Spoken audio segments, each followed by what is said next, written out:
Welcome to the Salmon Runs YouTube. Enjoy the video.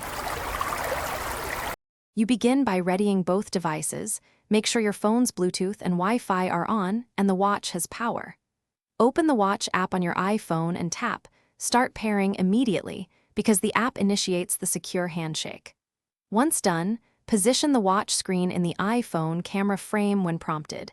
The animated pattern verifies identity.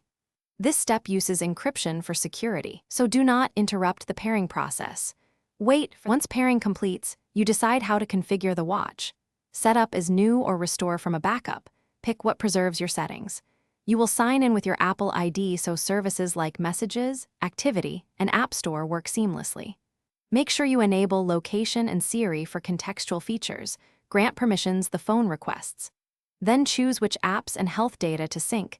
This may take several minutes because health and media transfer in the background.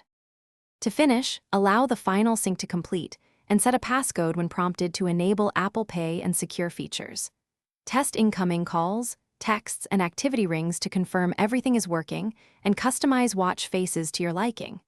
If something goes wrong, first restart both the watch and phone, check for iOS and watchOS updates, and try pairing again. Most failures are connection or software version related. If issues persist, unpair and then repair using the watch app's remove feature.